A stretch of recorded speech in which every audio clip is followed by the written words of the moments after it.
Hello everyone. आज हम हमारे ऑपरेटिंग सिस्टम से रिलेटेड कुछ और एमसीक्यूज डिस्कस करते हैं। आज मैंने कोशिश की है थोड़े से यूनिक्स रिलेटेड आपके लिए एमसीक्यूज लेके आए, क्योंकि कई बार इनके बारे में क्वेश्चंस पूछ लिए जाते हैं। इसके साथ ही डेडलॉक वाली जो सिचुएशन होती है उसके किस तरीके के क्वेश्चंस आ सकते हैं, वो कुछ क्वेश्चंस भी मैंने इसके अंदर इंक्लूड किए हैं। तो स्टार्ट करते हैं फर्स्ट क्वेश्चन से। फर्स्ट क्वेश्चन है आपका, which statement is not correct about init process in Unix. ठीक है, तो अगर हम इनिट, ठीक है ना, इनिट मीन्स इनिशियलाइजेशन। अगर इनिशियलाइजेशन प्रोसेस की बात करें यूनिक्स के अंदर, ठीक है, तो इनिशियलाइजेशन प्रोसेस जो होता है यूनिक्स में, उसमें क्या क्या चीजें होती हैं। एक तो उसकी जो प्रोसेस आईडी होती है PID which is equal to 1। ठीक है, ये जनरली क्या होती है, पार्ट होती है आपकी पेरेंट होती है आपके लॉगिन शेल का। It is the parent of the login shell. ठीक है, इसके अलावा इनिट क्या करती है, इनिट फॉर्क करती है और एग्जीक्यूट करती है गेटी प्रोसेस को। ठीक है, init forex and executes a getty process at every port connected to a terminal। Terminal से जितने भी पोर्ट्स कनेक्ट होते हैं उनके लिए इनिट जो है गेटी प्रोसेस को फॉर्क करती है और एग्जीक्यूट करने का काम करती है। लेकिन इनिट जो होती है ना, कभी भी फर्स्ट प्रोसेस नहीं होती सिस्टम के अंदर। It is not the first process in the system. Okay, तो अब हमें क्या बताना है, नॉट करेक्ट बताना है। तो देखो, it is generally the parent of the login shell, ये ट्रू है। इसकी PID 1 होती है, ये भी ट्रू है। Init forex and executes a Getty process at every port, ये भी ट्रू है। अब सी क्या है, it is the first process in the system. ये ऑप्शन इनकरेक्ट, मतलब ये स्टेटमेंट इनकरेक्ट, और हमें नॉट करेक्ट डिफाइन करना था, तो इसका आंसर क्या जाएगा, ऑप्शन सी। नेक्स्ट देखिए, what does the following command to grep -vn abcx। ठीक है, तो ये कमांड क्या करती है, ये सारी उन लाइनों को फाइल X में से, ये फाइल नेम है, फाइल X में से सारी उन लाइंस को प्रिंट करेगी जिसके अंदर आपकी जो सर्च स्ट्रिंग है ABC मैच नहीं होनी चाहिए। ठीक है, तो इसका आंसर क्या हो जाएगा, it will print the total number of, it will print the all of the lines in file X that do not match the search string ABC। तो इसका आंसर हो जाएगा ऑप्शन बी। नेक्स्ट देखिए, Unix kernel maintains 2 की data structures. कौन से होते हैं वो, रिलेटेड टू प्रोसेस। एक होता है आपका प्रोसेस टेबल और एक होता है आपका user structure. Which of the following information is not part of the user structure. User structure का कौन सा पार्ट नहीं है इनमें से। ठीक है, तो देखो, अगर हम बात करें, देखो हम क्या कह रहे हैं, यूनिक्स कर्नल जो है वो 2 की डेटा स्ट्रक्चर मेंटेन करके रखता है आपके प्रोसेस के लिए। एक हो जाता है आपका प्रोसेस टेबल और एक हो जाता है आपका यूजर स्ट्रक्चर। तो यूजर स्ट्रक्चर होता है ना, उसके अंदर क्या क्या चीजें होती है, आपकी फाइल डिस्क्रिप्टर टेबल होता है, सिस्टम कॉल स्टेट होती है एंड कर्नल स्टेट होता है। लेकिन उसके अंदर कोई भी शेड्यूलिंग पैरामीटर्स की प्लेस नहीं होती है। ठीक है, तो इसका आंसर क्या हो जाएगा, सी हो जाएगा। हमें यही बताना है कौन सा इन्फॉर्मेशन कंटेन करके नहीं रखता।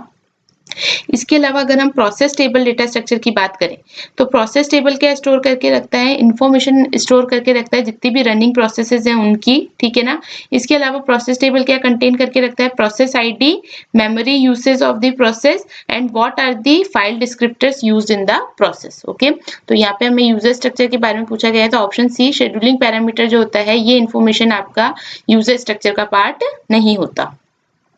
नेक्स्ट देखिए, Unix file may be of the type regular file, directory file, device file. तो देखो, यूनिक्स फाइल जो होती है आपकी रेगुलर फाइल भी हो सकती है, डायरेक्टर फाइल भी हो सकती है और डिवाइस फाइल भी हो सकती है। तो इसका आंसर हो जाएगा option D, any of the above.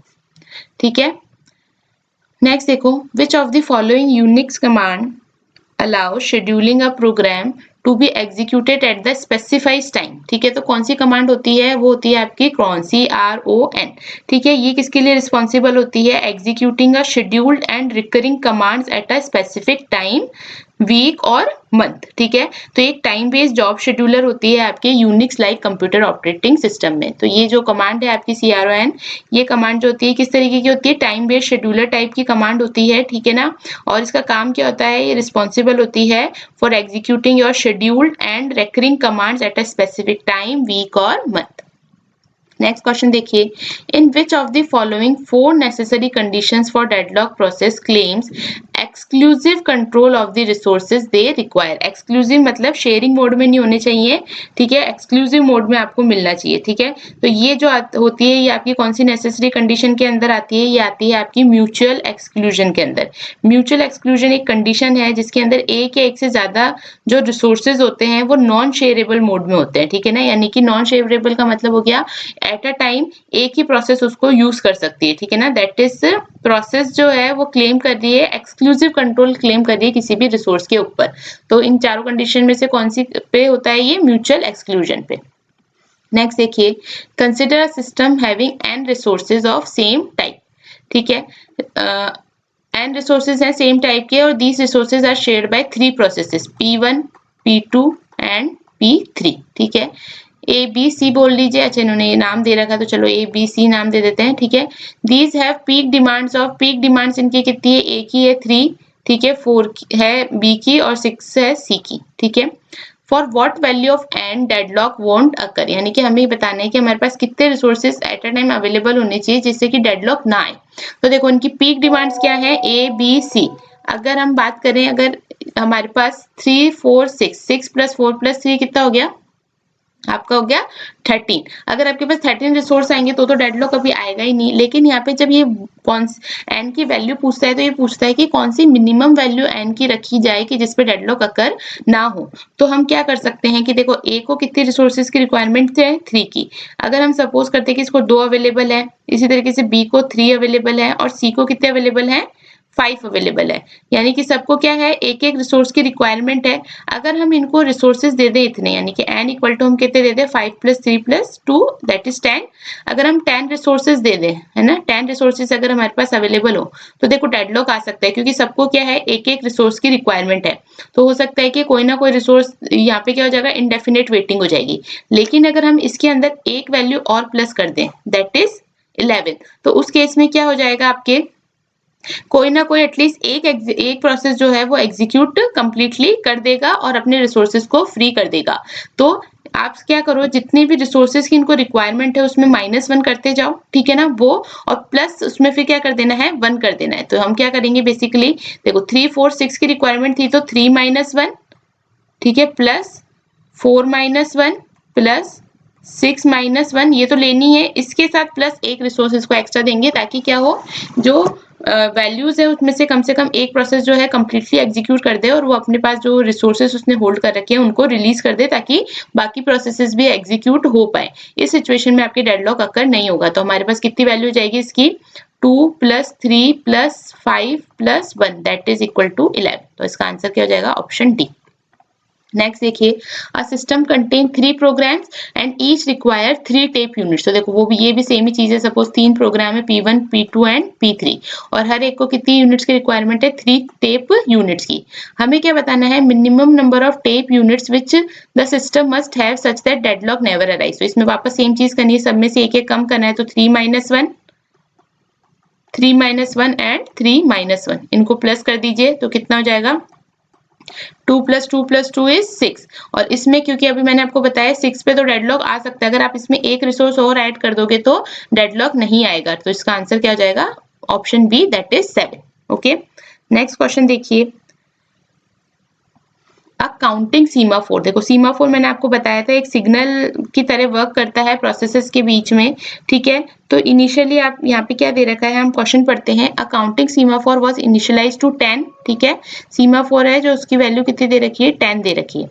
Then 6 wait signals, ठीक है, and operations and 4 up signal operations were completed, ठीक है, ऑन दिस सीमाफोर। तो रिजल्टिंग वैल्यू क्या होगी सीमाफोर की। तो देखो इस तरह के क्वेश्चन को कैसे किया जाता है, सीमाफोर की वैल्यू में आपको 6 इसमें क्या करना है, सबसे पहले वेट ऑपरेशंस करें। तो 6 वेट ऑपरेशन से क्या होगा, इसकी वैल्यू 6 टाइम्स डिक्रीज होगी तो आंसर क्या आ जाएगा आपका, 4 आ जाएगा, ठीक है ना। अब सीमाफोर की वैल्यू कितनी हो गई है, 4 हो गई है। अब इस पे क्या हो रहा है, 4 आपके अप सिग्नल्स यूज हो रहे हैं। अप सिग्नल्स के केस में क्या होता है, यहाँ पे 4 टाइम वैल्यू इंक्रीज हो जाती है। तो 4 की वैल्यू अगर 4 टाइम इंक्रीज करेंगे तो कितनी हो जाएगी, 8। तो आपके पास रिजल्टिंग वैल्यू कितनी हो जाएगी सीमाफोर की, 8। तो आंसर क्या जाएगा, ऑप्शन बी। नेक्स्ट देखिए, a critical section in a program segment is क्या होता है क्रिटिकल सेगमेंट? क्रिटिकल सेक्शन क्या होता है प्रोग्राम सेगमेंट के अंदर, जहाँ पे आपके शेयर्ड रिसोर्सेज जो है एक्सेस किए जाते हैं, ठीक है। तो इसका आंसर हो जाएगा ऑप्शन सी। नेक्स्ट देखिए, which of the following is not true with respect to deadlock prevention and deadlock avoidance scheme, ठीक है। फर्स्ट है, in deadlock prevention the request for resources is always granted if result state is safe. No, this is false. Okay, तो ये first ही आपका not true हो गया, तो इसका आंसर तो ऑप्शन ए हो जाएगा, बट मैं बाकी ऑप्शन भी पढ़ देती हूँ। In deadlock avoidance the request for resources is always granted if the resulting state is safe. This is true. Deadlock avoidance require knowledge of resource requirements are priori, ये भी ट्रू है। और deadlock prevention is more restrictive than dead, ये भी true है, ठीक है। तो आपका जो नॉट करेक्ट स्टेटमेंट है वो है ऑप्शन ए। नेक्स्ट देखिए, which of the following is not a deadlock prevention scheme, ठीक है। तो देखो फर्स्ट क्या है, release all resources before requesting a new resource, ये तो ट्रू है, ठीक है ना, ये तो वैलिड प्रिवेंशन स्कीम है। नेक्स्ट है, number the resources uniquely and never request a lower number resource than the last one requested, ये भी ट्रू है, डेडलॉक प्रिवेंशन स्कीम ही होती है ये भी। सी क्या है, never request a resource after releasing any resource, ये चीज फॉल्स है, ये ऐसी कोई प्रिवेंशन स्कीम नहीं होती। Request and all required resources B allocated before execution, ये भी ट्रू है, ठीक है। तो जो सी है वो आपकी कोई वैलिड डेडलॉक प्रिवेंशन स्कीम नहीं है। नेक्स्ट देखिए, in Unix operating system when process creates a new process using the fork system call, ठीक है। Which of the following state is shared between the parent process and child process. तो देखो जब भी Unix operating के system के अंदर अगर कोई प्रोसेस जो है न्यू प्रोसेस क्रिएट करती है यूजिंग फॉक, तो फॉक से क्या हो जाएगा, आपके चिल्ड्रंस बनते हैं। तो यहाँ पे क्या आ जाएगा, विच of the following state is shared between the parent. तो पेरेंट प्रोसेस और चाइल्ड प्रोसेस के बीच में कौन सी स्टेट शेयर्ड होती है, आपकी शेयर्ड मेमोरी सेगमेंट्स, ठीक है। लेकिन कभी भी स्टैक और हीप्स जो होते हैं वो शेयर नहीं होते हैं आपके पेरेंट और चाइल्ड प्रोसेस के अंदर, जबकि शेयर्ड मेमोरी सेगमेंट जो होता है वो शेयर होता है between your parent process and child process. So option C is the correct answer. Next देखिए, in Unix operating system special files are use to. तो देखो स्पेशल फाइल्स जो होती हैं यूनिक्स ऑपरेटिंग सिस्टम के अंदर वो किस लिए यूज होती है, to provide a mechanism to map physical device to file names, ठीक है। फिजिकल डिवाइस को फाइल नेम में मैप करने के लिए यूज होती हैं आपकी स्पेशल फाइल्स। तो आंसर हो जाएगा ऑप्शन बी। नेक्स्ट देखिए, in paging system which data structure is typically used to map virtual address to physical address. तो देखो वर्चुअल एड्रेस को फिजिकल एड्रेस में मैप करने के लिए आपके जो पेजिंग सिस्टम है उसके अंदर जो डेटा स्ट्रक्चर यूज होता है वो यूज होता है हैश टेबल, क्योंकि इसमें बहुत फास्टर एक्सेस की आपको फैसिलिटी प्रोवाइड होती है, ठीक है। नेक्स्ट देखिए, what is the primary function of a file system. तो देखो जो प्राइमरी फंक्शन है फाइल सिस्टम का वो क्या है, organise store and manage the files on your storage media and also allowing user and applications to save and retrieve the data efficiently. तो यहाँ पे आंसर क्या हो जाएगा, इसका ऑप्शन सी हो जाएगा। जो प्राइमरी फंक्शन है आपका फाइल सिस्टम का वो क्या है, organise and manage the files on storage media, और इसके अलावा ये क्या करता है, यूजर्स और एप्लीकेशंस को अलाउ करता है कि वो अपने डेटा को एफिशिएंट मैनर में सेव और रिट्रीव कर सके। तो इसका आंसर हो जाएगा ऑप्शन सी। नेक्स्ट देखिए, in a file system what is the purpose of a directory. Directory का पर्पस क्या होता है, तो देखो डायरेक्टरीज जो होती है ना फाइल सिस्टम में वो किस लिए यूज होती है, to organise the files into a hierarchical structure, okay. जिससे क्या होता है, जो अगर आपकी फाइल्स जो है हायरार्किकल स्ट्रक्चर में होती है तो इससे इजी हो जाता है उनको नेविगेट करना, मैनेज करना और फाइल्स और फोल्डर्स को लोकेट करना। तो डायरेक्टरी का पर्पस ही यही है कि जो भी फाइल्स है उनको हायरार्की में ऑर्गेनाइज करना, जिससे क्या हो, उनको आप इजी वे में नेविगेट, मैनेज और लोकेट कर पाए। नेक्स्ट देखिए, what does the term inode refer to in a Unix like file system. तो देखो यूनिक्स लाइक फाइल सिस्टम के तो जो आईनोड होता है ना वो एक डेटा स्ट्रक्चर होता है जो कि यूज होता है to store the information about a file, ठीक है। फाइल की इंफॉर्मेशन कैसी, उसकी साइज हो गई, उसकी परमिशन हो गई, ओनरशिप हो गई, ठीक है ना, डेटा ब्लॉक की लोकेशंस हो गई, ठीक है। लेकिन फाइल नेम को कंटेन नहीं करके रखता, ठीक है। फाइल की इंफॉर्मेशन को स्टोर करके रखेगा लेकिन फाइल नेम को कंटेन नहीं करके रखेगा। इंफॉर्मेशन में क्या हो जाएगी, साइज हो गया, परमिशन हो गया, ओनरशिप हो गई, ठीक है ना, डेटा ब्लॉक की लोकेशन हो गई, ओके। तो इसका आंसर क्या हो जाएगा, option C, data structure that stores information about a file. Next देखिए, which file system feature improve system performance by storing file fragments continuously. तो इसका आंसर है डीफ्रेगमेंटेशन। डीफ्रेगमेंटेशन क्या करता है, सिस्टम की परफॉर्मेंस को इम्प्रूव करता है by rearranging your fragmented file to store their parts continuously on the disk, okay. जिससे क्या होता है आपका जो डेटा को या फाइल को जो एक्सेस और रीड करने का टाइम होता है वो रिड्यूस हो जाता है। ठीक है, तो इसका आंसर है ऑप्शन डी। नेक्स्ट देखिए, RAID technology is used to, तो देखो रैड टेक्नोलॉजी में रैड की फुल फॉर्म क्या होती है आपकी, redundant array of independent disk. RAID technology किस लिए यूज होती है, डेटा स्टोरेज की रिलायबिलिटी और परफॉर्मेंस को इम्प्रूव करने के लिए। ठीक है ना, और इसके कई सारे लेवल्स होते हैं, आप ये पढ़ सकते हैं। ठीक है, मैंने डीबीएमएस में भी समझाया था। ये क्या होता है basically, redundant array of independent disk में क्या होता है, ड्यूरेबिलिटी को इंश्योर करता है ये और इम्प्रूव करता है आपकी डेटा स्टोरेज की रिलायबिलिटी एंड परफॉर्मेंस को। तो इसका आंसर क्या हो जाएगा, option C. Okay, so that's it for this video. आज के टॉपिक में हमने फाइल सिस्टम से रिलेटेड, यूनिक्स ऑपरेटिंग सिस्टम और डेडलॉक से रिलेटेड कुछ एमसीक्यूज डिस्कस किए, जो कि काफी इंपॉर्टेंट है आपके एग्जाम के पर्पज से। तो आई होप ये वीडियो आपको हेल्पफुल लगा होगा। वीडियो हेल्पफुल लगा है तो प्लीज वीडियो को लाइक करना ना भूलें और ज्यादा से ज्यादा शेयर करें। Thank you.